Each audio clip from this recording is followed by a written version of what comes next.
Assalamualaikum warahmatullahi wabarakatuh.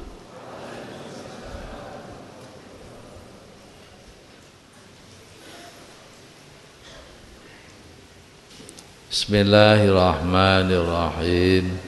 Subhanakallahumma Rabbana la ilma lana illa ma 'allamtana innaka antal alimul hakim wa tub alaina innaka antat tawwabur rahim wa taqabbal minna innaka antas sami'ul alim wa 'allimna min ladunka ilman nafi'a ya dzal jalali wal ikram.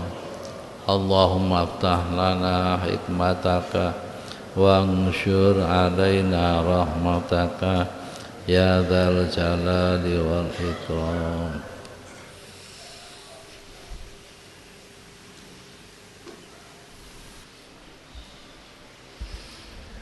Para bapak, para ibu, tiang ibadah datang Allah dipun tinjau saking tujuane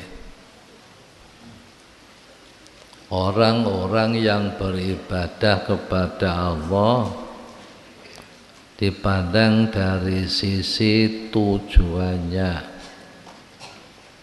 Iki enten 3 golongan.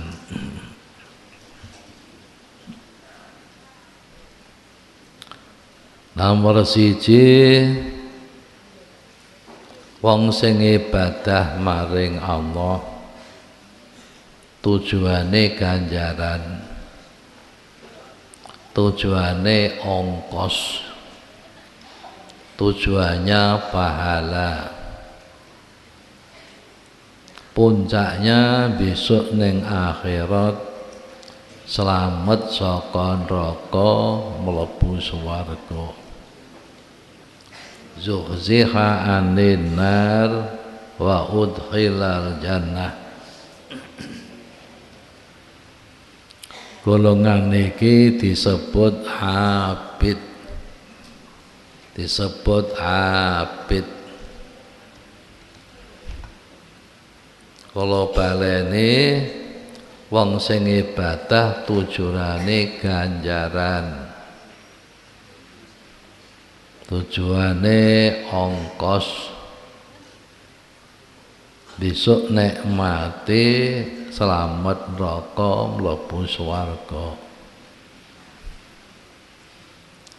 Wong arepe poso besar ganjarane apa? Wong nek poso Ramadan ganjarane apa? Wong nek ngaji ganjarane apa? Wong nek sedekah ganjarane apa? Besok nek mati neng ndi parane? Iki para bapak disebut abid. Saged diwastani ahli syariah.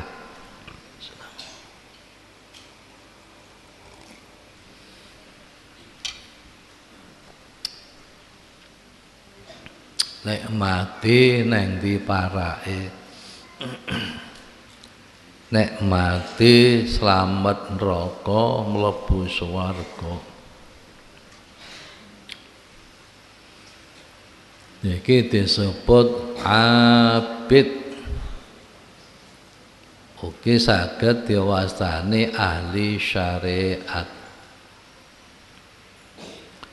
Al-mautu babun wa kullun nasi dakhiluhu ya laita syriya ba'dal mauti madaru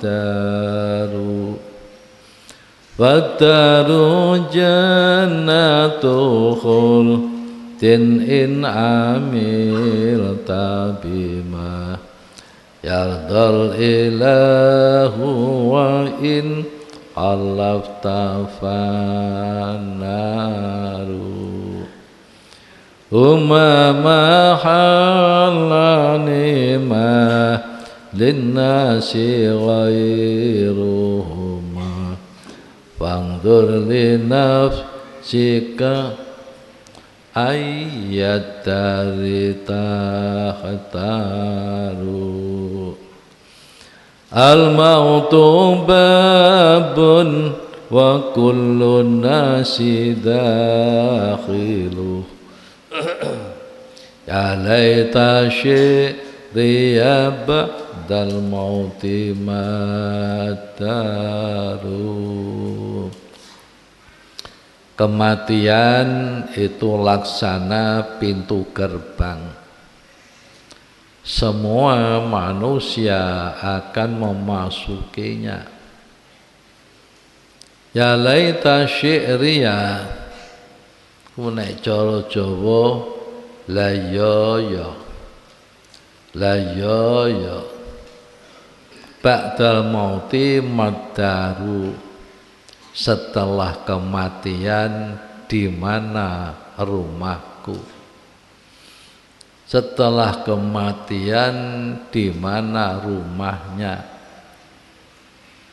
Bapak niki abid. Dadi abid iku kapane bar mati neng di omahku. Yeah. Fadaru jannatuhul din in amil tabima yardal ilahu wa in khalafta fanaru. Rumahmu surga, tempatnya kekal. In amilta bima yardal ilah, tapi neng sing mbok lakoni apa sing diridani Allah. Sing mbok amalno sing diridani Allah, apa sing diidini Allah, apa sing disenengi Allah, ya swarga omahmu. Tapi wa in khalafta fannaru, nek awakmu sulaya perintah Allah gak mbok lakoni, larangane Allah malah mbok terjang, sing dipilih Allah malah awakmu gak demen, sing digedhing Allah malah mbok senengi, ya trimon besok omahmu ya neraka.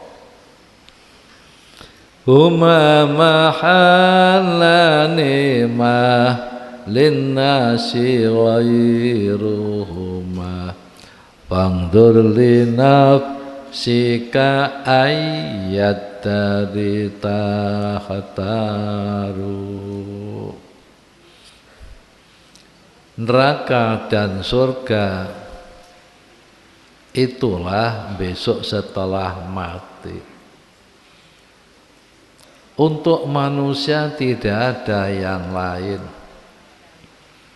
Kalau enggak surga ya neraka, kalau enggak neraka ya surga. Tidak ada yang lain. Oleh karena itu fangdur, angen-angenen sing jeru, angen-angenen sing detail, angen-angenen yang mendalam. Ayat dari tahtaru, rumah mana yang kamu pilih? Sing mbok pilih ku sing ndi? Ya hanya dua itu yang ada. Kalau enggak neraka ya surga, kalau enggak surga ya neraka. Mulane saiki angen-angenen sing jeru, sing kon pilih sing endi. Nek milih surga ya lakonana sing diridani Allah. Nek milih neraka ya sak karepmu kono. Iki para bapak wong abid Dadi wong abid iku nek ibadah iku njagakno ongkos, njagakno ganjaran. Nek mati selamat dari neraka, masuk surga. Golongan yang kedua tujuannya mung pengen parek Allah, pengen ridane Allah. Parek Allah, ridane Allah. Ini sampun boten tujuan malih arah neraka swarga pun boten. Tujuannya pengen parek Allah, pengen ridane Allah. Parek Allah ku ya apa? Mboten kula terangno sakniki. Insyaallah pertemuan kapan-kapan kula terangno parek maring Allah. Parek maring Allah ku werna loro, ana qurbul amah minallahi taala. Pareke wong umum maring Allah. Sing nomor loro qurbul khassah minallah, pareke wong khusus maring Allah. Ki mboten kula terangno sakniki, insyaallah kapan-kapan. Wong sing tujuan ibadah pengen parek Allah, ridane Allah, iku jenenge murid. Murid agak disebut ahlu thariqah. Golongan sing nomor 3 ibadah maring Allah, mung kepengin dadi kawula sing bener, pengen bisa ngelaksanakno hak-hake pangeran. As-sidqu fil ubudiyah, pengen temenan, pengen jujur oleh ngawula. Wal qiyamu bi huquqi rububiyah, pengen melaksanakan hak-hake sifate pangeran. Ku disebut wong ahli hakikat, utawa disebut arif. Abid, murid, arif. Ahli syariat, ahli thariqat, ahli hakikat. Berbapa saniki kula bahas dhisik wong ahli syariat. Wong sing ibadah pengen selamat neraka, pengen mlebu swarga. Berbapa dawe Abu Bakar As-Siddiq radhiyallahu anhu. Orang menuju ke sana niki akeh begale. Akeh begale. Begal. Jika orang itu kena begal, maka gak bisa sampai kepada tujuan. Begale ana 5. Begale. Nomor 1 iblis setan. Iblis setan menghadang di depan. Iblis sampai setan menghadang di depan. Begal, arep begal apa? Begal iman. Ajaannya apa? Ajaannya tinggal agama, kufur. Ajaane tinggal agama, ngajak kufur. Begal yang kedua nafsu. Nafsu. Yang pertama iblis setan. Inna syaitona aduwwun lakum wattakhiduhu aduwa. Iblis setanku musuhmu, maka anggaplah mereka sebagai musuhmu. Nomor loro, nafsu menghadang di sebelah kanan. Wa nafsu min yaminika. Berarti satu nafsuku dari arah kanan. A'da aduwika lati baina jambaik. Tapi kanjeng Nabi, musuhmu yang paling jahat adalah nafsumu sendiri di antara kedua lambungmu. A'da aduwika nafsukal lati baina jambaik. Musuhmu yang paling jahat iku nafsumu sendiri di antara kedua lambungmu. Lambung kanan, lambung kiri, artinya dada. Nafsu sing manggon dodo jenenge nafsu ammarah. Nafsu ammarah.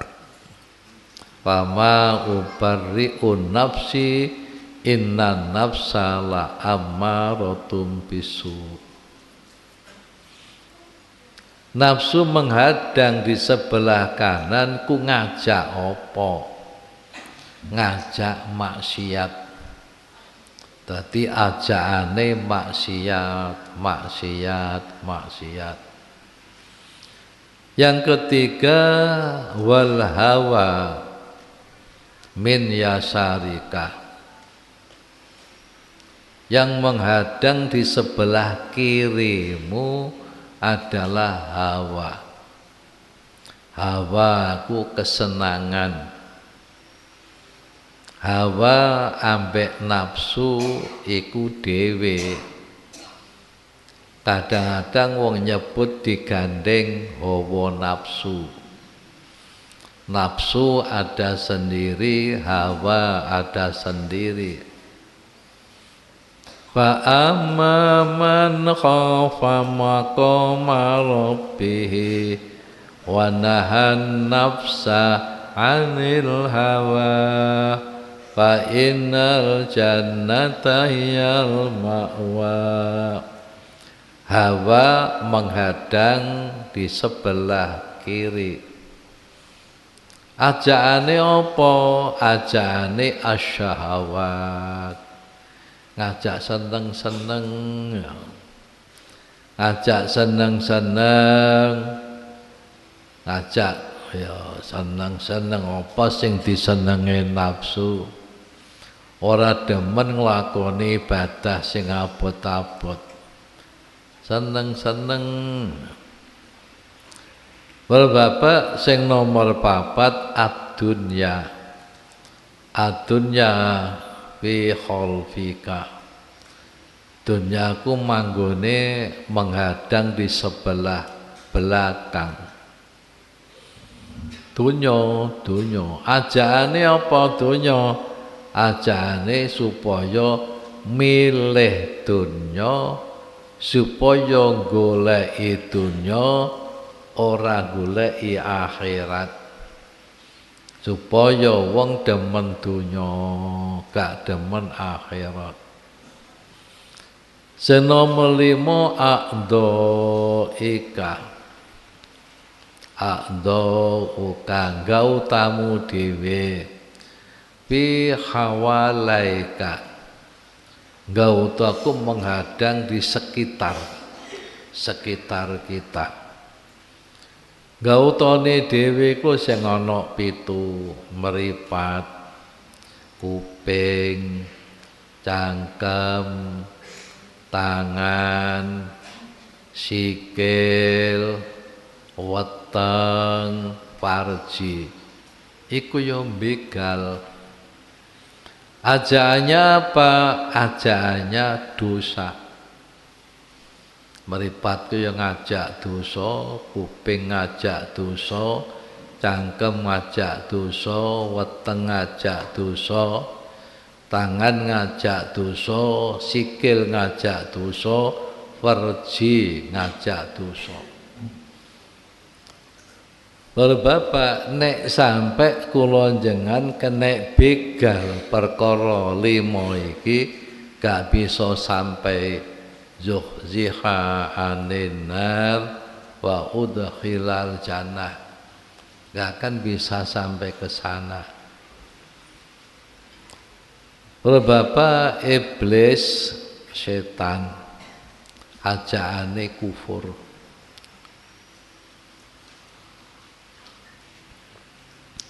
Ajaane tinggal agama.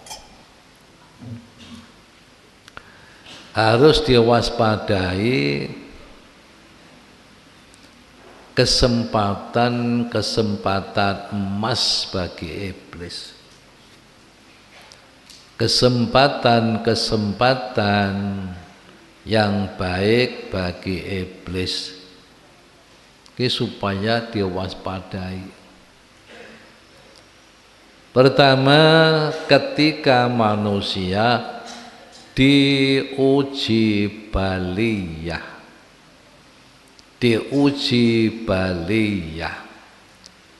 Baliyah itu ujian-ujian yang menyakitkan. Ujian-ujian sing gak enak.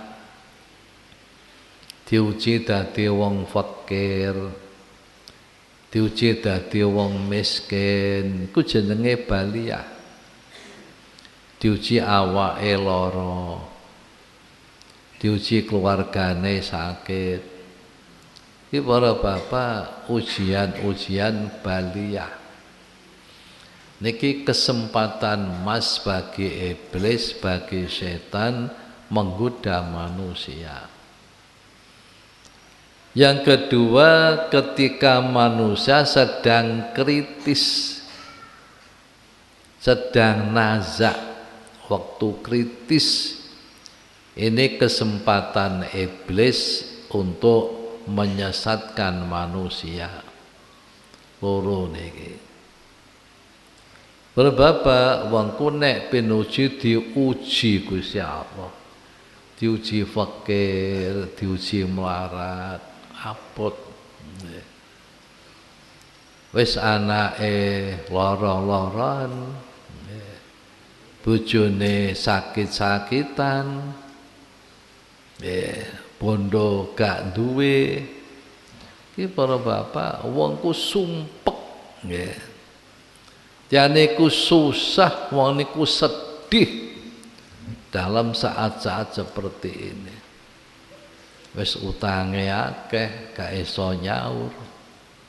Anake lara, bojone sakit-sakitan, duwe gak duwe, penggawean gak mlaku. Niki sedih. Iki para bapak orang gampang diajak ambek iblis dadi wong kufur. Sampai kanjeng Nabi dawuh kadal faqru ayyakuna kufra. Hampir-hampir sifat fakir itu menjadikan kufur. Para bapak, iki setan ku ajak-ajak wis lha apa to? Awamu kok nyekali agama bareng ku napa sulit. Wis bojomu sakit-sakitan, anakmu lara, utangmu akeh gak iso nyaur, kok sik nyekali agama ku lha apa? Begal ae lho, begal geli saleh. Para bapak, wis kene begal, nek gak ono ya nyolong. Nyolong utangmu ndang kebayar. Lha bapak iki diajak ninggal agama. Ora usah ngaku hukum agama ya. Sing penting ndang oleh dhuwit. Lah nek begal gak wani, nyolong gak wani, ana lho ning Gunung Kawi ana lho. Gunung Kawi. Iki para bapak kesempatane iblis, kesempatane setan. Padahal sak temene wong sing dicoba melarat iku kekasih Allah. Nggih. Tengene kitab hikam kan diterangno. Awakmu kuwi nek dijak golek akhirat kok enteng kok gampang. Dijak ngaji kok enteng kok gampang. Dijak sholat jamaah kok enteng kok gampang. Dijak sholat dalu kok enteng kok gampang. Tapi nek golek duit kok seret. Enten wong ngoten. Dijak ibadah gampang. Ya nyewa sawah jatuh gak panen. Gawe toko gak payu. Buka warung mambu gak tau enek sing ngandhok. Nggih. Para bapak, iku tanda-tandane dikasihi Gusti Allah. Nggih. Ku dijauhkan dari pengaruh-pengaruh dunia, ku dikasihi Allah. Nggih. Para bapak, tapi biasane wong gak kuat, nggih. Gak kuat. Nggih. Terus akhirnya neng Tulungagung. Neng Tulungagung gak beat, tapi beat neng kuburan Ngujang. Kuburan Ngujang sandenge terletak niku, terletak akeh keteke. Nate kula badhe sowan Mbah Yai Abdul Jalil Tulungagung kalih Pak D kula, Pak Yai Sotik Ngenok Watu. Dijak mandek mal ning kuburan Ngujang. Lan napa Pak D ndelok kethek. Kethek mal ya deloken. Kethekku deloken nangis. Dikethek sing teng tretek-tretek niku lho sampean cedhaki pandangan nangis. Nangis. Napa mal kethek kok nangis? Mboten ngertos Pak De. Karepe kethek ngono ngelingno. Pengen ngelingno wong aja kesasar. Tapi sayange gak bisa ngomong. Kethek iku pengen ngelingno tapi gak bisa ngomong. Pirang-pirang wong tersesat ning kuburan Ngujang kono transaksi golek kesugihan. Nggih. Aku akeh sing kesasar. Tapi kethek iku pengen ngelingno, ning gak iso ngomong, isane mong nangis. Badane kula dijak ngalor. Enten wong sak desaku sugih-sugih ngoten. Kula dijak mampir kalih Yai Sotik. Mampir mal nang ngene kenalanku. Sugih, jange sugih. Terus kula lungguh teng ruang tamu. Pak Yai Sotik niki nyuwun pamit yang jeding. Kula Yai Sotik niku kena penyakit diabetes nggih. Diabetes yang jeding bolak-balik pipis nggih. Para bapak, badhe saking jeding bisiki kula mal tahe aja diombe. Tahe aja diombe. Sareng kondur teng mobil kula takon, enten napa to Pak De? Disupi kok mboten pareng diombe. Anu mal tuyule wakeh. Tuyule wakeh. Aku ning jeding mau tuyule dolanan banyu ning jeding. Wakeh tuyule. Oh Bapak. Ya. Di saat-saat wong diuji melarat, diuji miskin, iki banget gampang digodhog. Nggih. Dijak syirik, nggih. Dijak kufur.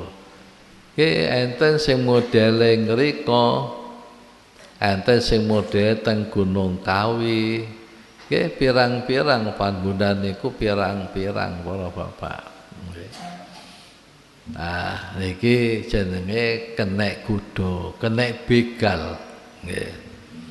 Nek kenek begal ngene ora iso zuhziha anin nar wa udkhilal jannah. Ora iso angel. Para bapak sing repot iku nek awake dhewe ora melu golek tapi bapake golek. Besokne bapake mati tuyule diwaris. Iki kudu berjuang tenan melawan niki. Nomor loro para bapak yang harus diwaspadai ketika orang sedang kritis. Koma nggih. Nalikane wong pinuju nazak. Wong nek pinuju kritis pinuju nazak. Para bapak. Niku barang gaib ketok, barang nyata gak ketok. Alamus syahadah, alam nyata gak ketok. Nggih, alamul ghaib, alam malakut ketok. Nggih. Waktu niki akal tidak bisa untuk pertimbangan. Akal niki pun mboten saged kangge pertimbangan kudu ngene, sing apik ngene, kudune ngene, gak iso. Kalau bapak mulane sampai kanjeng Nabi dawuh laqinu mautakum la ilaha illallah fa innahum yarawna ma la tarawna. Wong-wongmu sing ngarepe mati tuntunan la ilaha illallah. Mergo wong ngarepe mati kuwi weruh apa-apa sing awakmu gak weruh. Weruh apa-apa awakmu gak weruh iku alam gaib. Nek awakmu wong waras sing diweruh iku alam syahadah, alam nyata. Bapak, napa supaya nalika mati bisa akhiru kalami la ilaha illallah. Dan ini kesempatan emas bagi iblis kanggo menyesatkan. Pada iblis niku mendo-mendo malaikat saged. Niki ada satu hikayah ceritanya panjang. Mendo-mendo Nabi saged kecuali Nabi Muhammad sallallahu alaihi wasallam. Nalika Nabi Idris alaihissalam pinuju jahit iku ditekani iblis iku mendo-mendo Nabi Adam. Nggih. Nabi Adam mbae Nabi Idris. Para bapak nggih.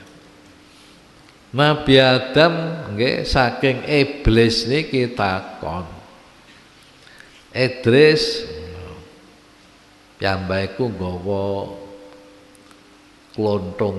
klontongane telur. Nggih, dadi nggawa klontongane telur, klontongane nduk. Idris napa Mbah Adam? Gusti Allah ku po iso nglebokno jagat iki ning jerone klontongane nduk. Gusti Allah ku apa bisa nglebokno jagat alam semesta ning jerone klontongane ndok. Apa iso? Nabi Idris paham nek niku sanes Nabi Adam. Tapi ku iblis nggih. Para bapak nggih. Nabi Idris krana paham jawab saged Mbah. Napa malih kok klontongane nduk niku gedhe jagat iku dilebono bolongane dom kula niki saged. Waktu niku Nabi Idris pun jahit subhanallah, alhamdulillah, subhanallah, alhamdulillah, subhanallah, alhamdulillah. Saged mbah napa malih klontongane ndok dilebokno bolongane dom niku saged bles motone iblis sing tengen dicubles mbek dom. Kali Nabi Idris mulane iblis niku mripate mung sitok pece nggih. Niku biyen dicubles mbek Nabi Idris. Para Bapak, dadi mendo-mendo Nabi saged nggih. Mendo-mendo malaikat saged, mendo-mendo wali saged, mendo-mendo kiai nggih saged. Para Bapak, mulane wong dipethuki mbuh Sunan Ampel, mbuh Sunan Giri dipethuki kiyaine aja kesusu nggih. Waktu awakmu pethuk iku pas zikir apa ora? Nggih. Pas zikir apa ora? Nek mboten zikir aja kesusu nggih, aja kesusu. Mungkin niku iblis. Kyai Sodik nate ditakoni ambek murite, "Yai, kula kok bedhok kalih Mbah Mustaqim ngeten-ngeten terus pundi?" Aja mbok percaya. Wong awakmu pas ketok iku pas gak zikir. Pas gak zikir. Pas gak zikir petuk kiai ini, petuk nopo mawon, jangan percaya. Pirang-pirang wong ngipi petuk utawa ketok petuk diijazahi, ojo kesusu dilakoni. Waktu awakmu petuk iku zikir apa ora? Nek pinuju zikir setan gak iso cedhek. Nek pas atine ku Allah, Allah, Allah, iblis gak iso nyedek. Setan gak iso nyedek, gak iso nggodha. Para Bapak. Tapi nek ora sing hati-hati. Para Bapak, luweh-luweh waktu kritis, waktu nazak. Kula mun mondok teng mriki teng Tambak Beras. Pinuju prayan kula mantuk ditimbali kali adike mbah kula. Dadi cara Jawa mbah iringan. Mbah adike mbah kandung kula. Jenenge Kiai Abdul Ghafur, Kiai Saiful Huda. Tadi ditimbali teng daleme. Jamal dalem mbah wong nazak ku abot Pak. Nazak ku abot.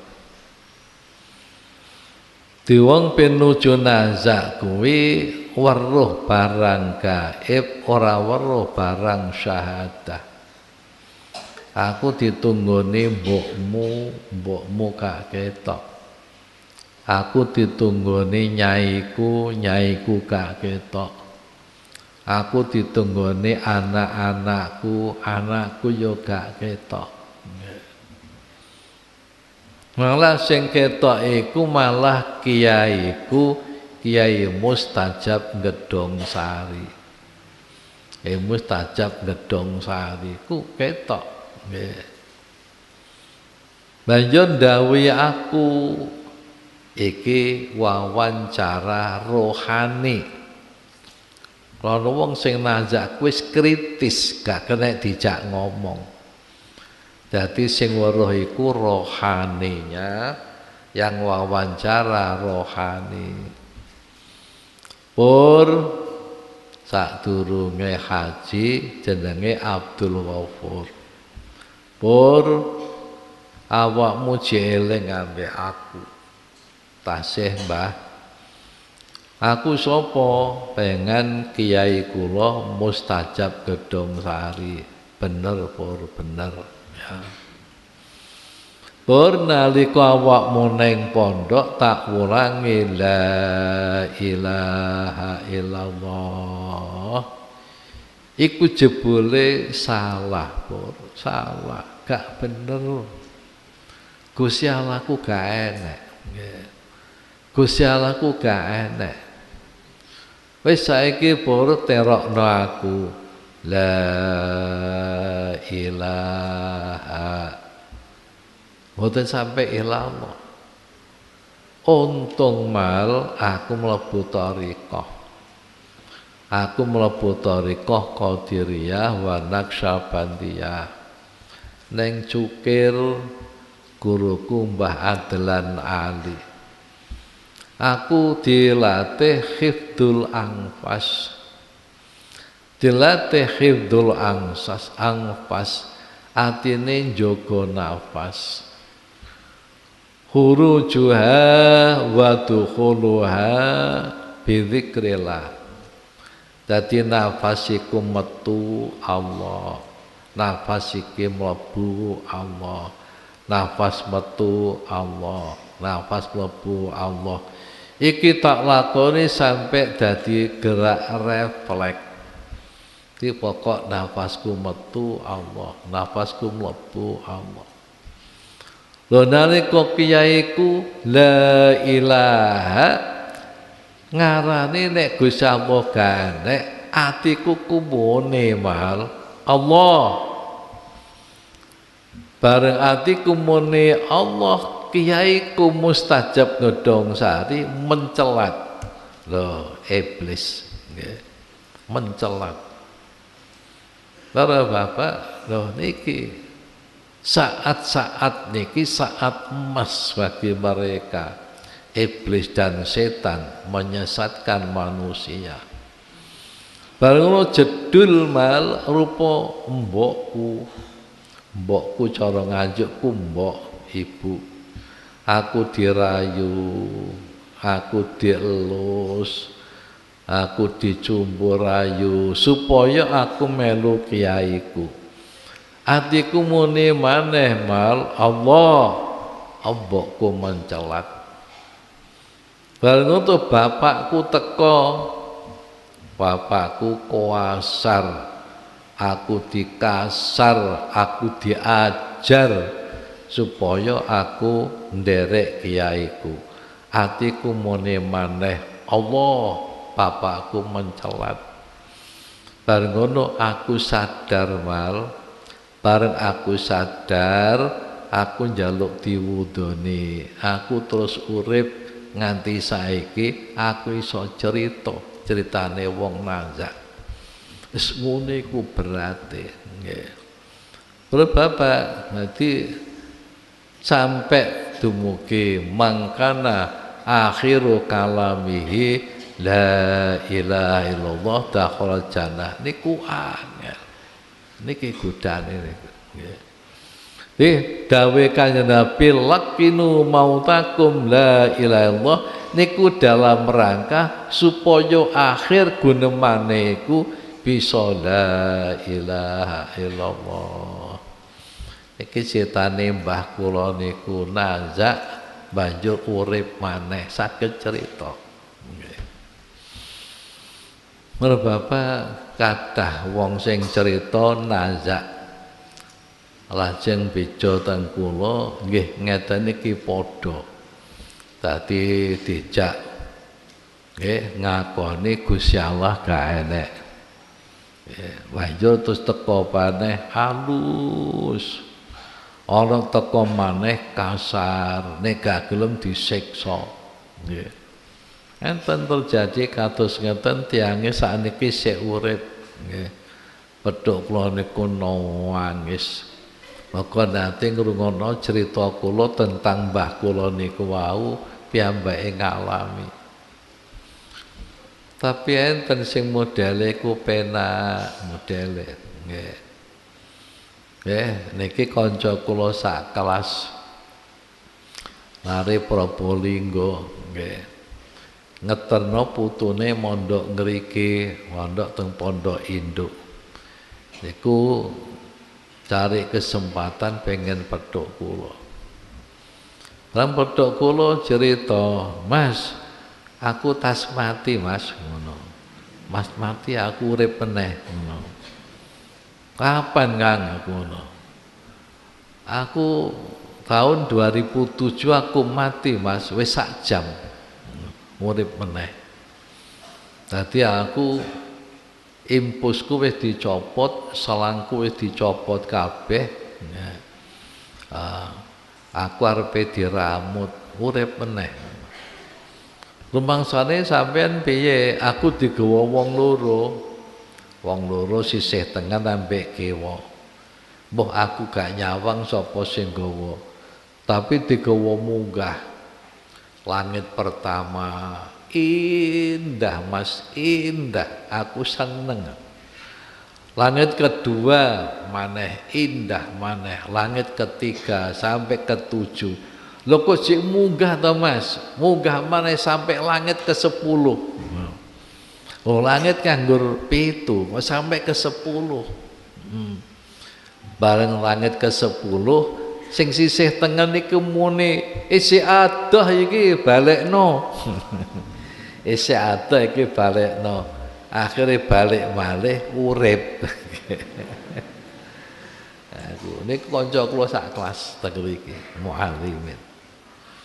Terus meneh anu Mas, tahun 2016 aku mati meneh. Aku mati meneh. Rumangsaku aku dipethuki Mbah Yai Fatah, Mbah Yai Wahab, kiai-kiai ketok kabeh. Terus Mbah Yai Maksum Lasem, Kiai Baidowi Lasem, terus kiai saking Probolinggo setunggal. Iku petuk, bapakku ning ngarep. Bapak iku jenenge nggih Kiai Khalili, Kiai Khalili nggih. Para bapak. Niku teng ngarep. "Ayo Nur," jenenge Nur Khalis. "Ayo ndang berangkat Nur." No. Jadi sono Yai Fatah, Yai Wahab, Yai, "Ayo Nur, ndang berangkat Nur." "Anu Bah, kula tasih ngopeni pondok." Ya wis ngono karya kowe. Ngono. Karya.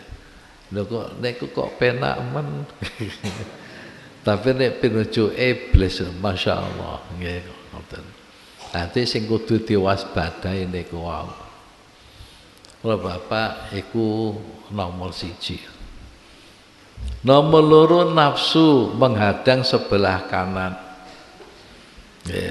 A'da aduwika nafsu kallati baina jambai. Musuhmu sing paling jahat iku nafsumu dhewe antane lambung loro. Jenenge nafsu amarah. Kalau bapak yang harus diwaspadai lingkungan teman pergaulan. Waktu niki. Sebab lingkungan dan teman pergaulan niki adalah saat-saat yang kesempatan bagi nafsu ajak-ajak. Bro bapak nek kita ndelok TV kena apa? Iku jadi hakim, ya. Jadi hakim, jadi nopo, ya. Teng lingkungan kehakiman kok sampai suap, karena teman, konco, ya. Bapak, ya.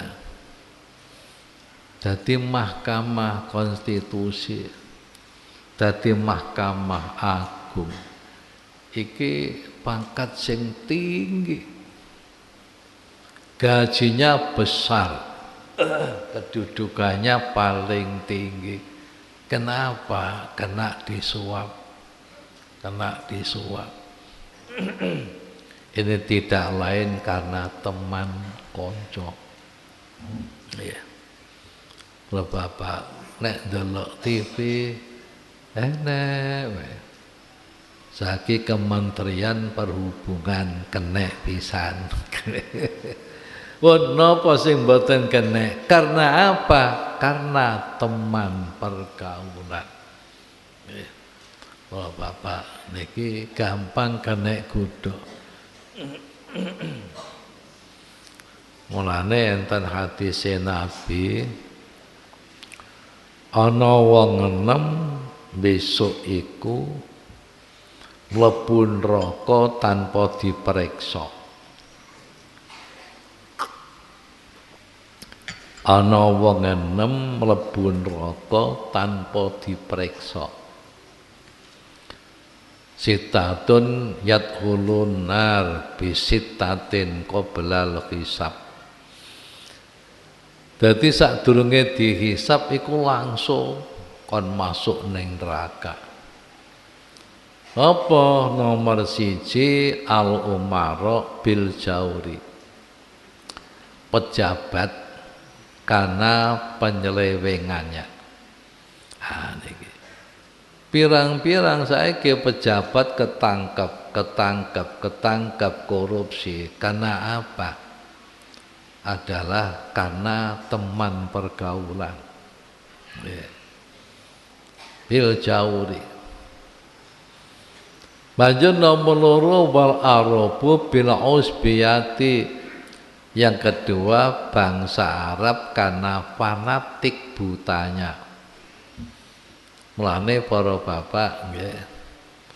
Sing gampang diadu domba ku wong Arab. Diadu domba ku gampang. Dalile napa? Ya mon delok TV mawon ampun nggih. Nah, TV mawon. Indonesia ku satemene diadu domba ku sudah lama. Tapi ora gampang kena diadu domba. Kalau bapak. Nomor 3 watujar bil khiyanah. Tujar iku pengusaha. Pengusaha-pengusaha ku besok digiring neng neraka sebelum diperiksa. Kenapa? Karena khianatnya. Pengen penambahan lahan. Yo mbok kanggo kelapa sawit, mbok kanggo apa? Para bapak ya. Njaluk izin tengene pejabat nyuap. Nyuap. Pejabate sing disuap gelem ku jenenge jaur, nyeleweng. Niki mun pinten mawon nggih. Pengusaha-pengusaha niki menyuap.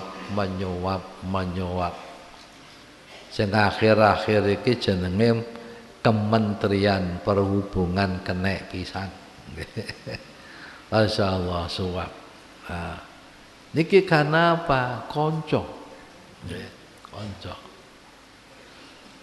Banjur sing nomor 4 para bapak orang yang punya peran. Orang yang punya peran bitakaburi karena kesombongannya.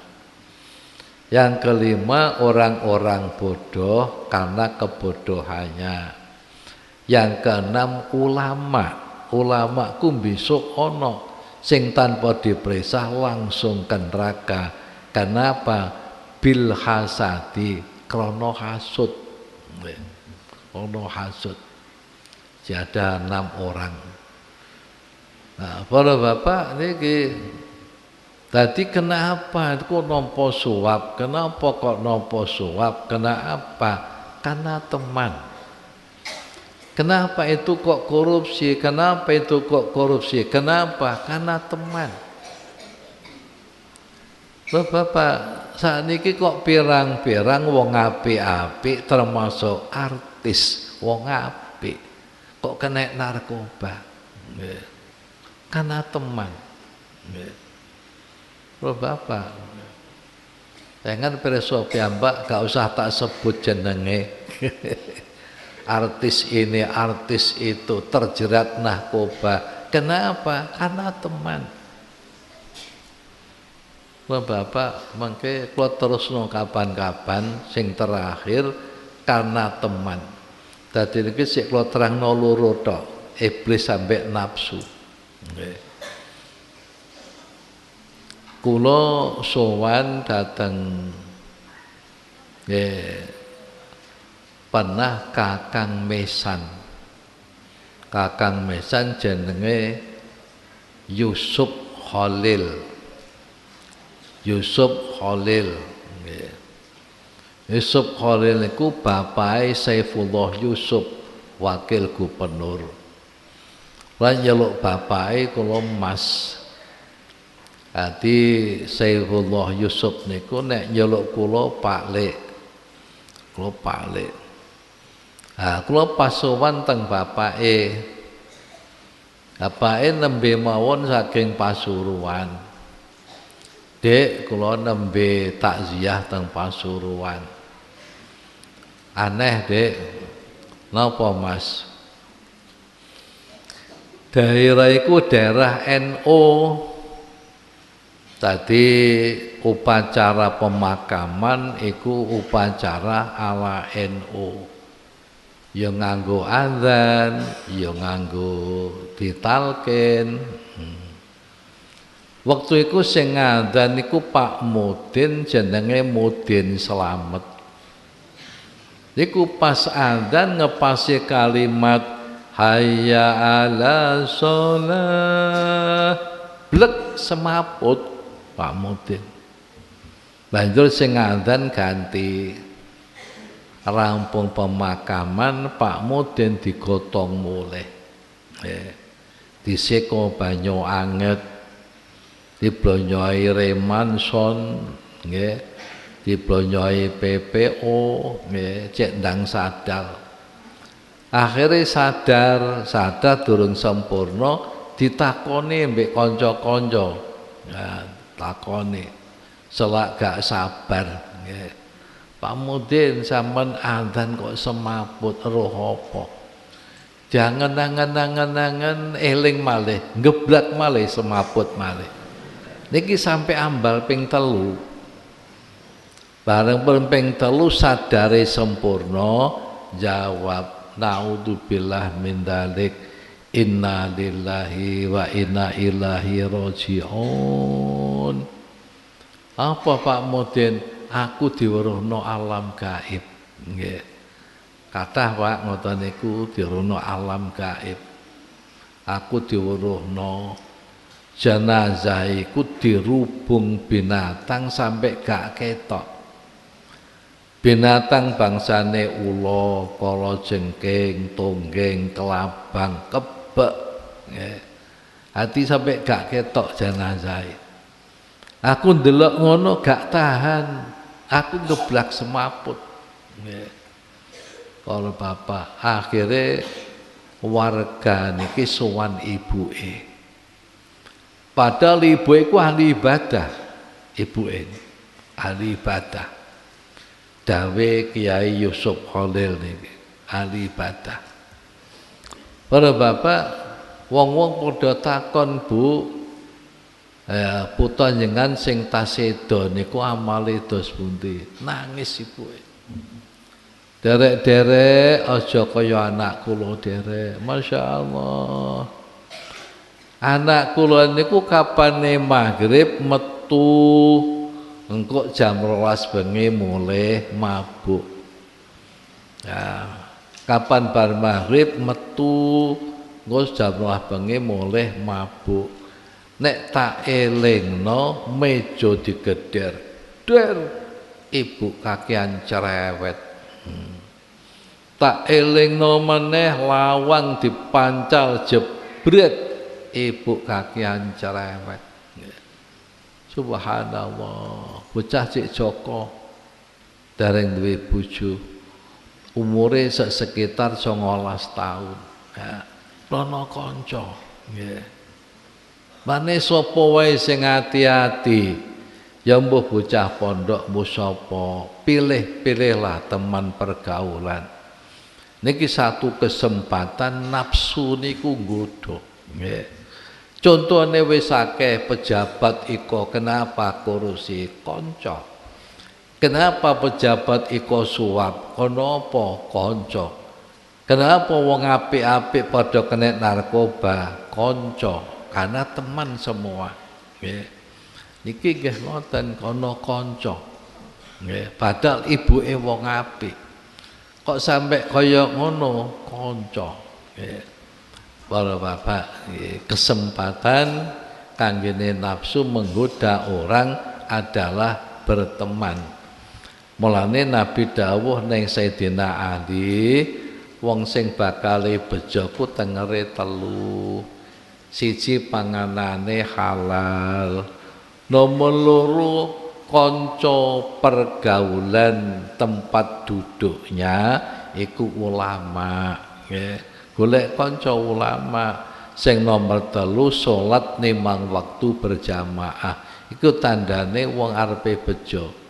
Siji panganane halal, nomor loro tempat duduknya ulama, nomor telu salat nimang waktu berjamaah. Lha Bapak mun dugi ngriki mawon, kapan kula terusno?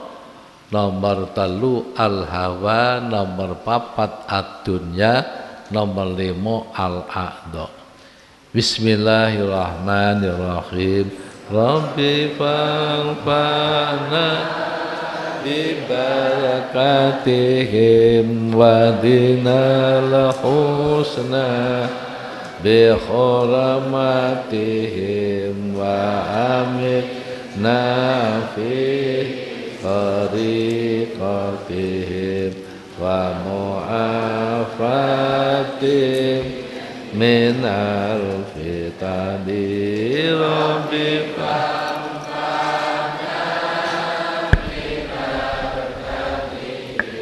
wa dinal husna bi hurmatihim wa amit nafi tariqatihim wa mu'afatihim minal fitani rabbika fana bi barakatihim wa dinal husna bi hurmatihim wa amitna fi tariqatihim wa mu'afatihim al fitani rabbika bi barakatihim wa dinal husna bi hurmatihim wa amitna fi tariqatihim wa mu'afatihim minal fitnah. Bismillahirrahmanirrahim. Allahumma inni astaudi'uka ma 'allamtanihi fardudhu ilayya inda hajati ilaihi wa la tunsinihi ya rabbal alamin. Allahumma inni astaudi'uka ma 'allamtanihi fardudhu ilayya inda hajati ilaihi wa la tunsinihi ya rabbal alamin. Allahumma inni astaudi'uka ma 'allamtanihi fardudhu ilayya inda hajati ilaihi wa la tunsinihi ya rabbal alamin. Al-Fatihah. Bismillahirrahmanirrahim. Assalamualaikum warahmatullahi wabarakatuh.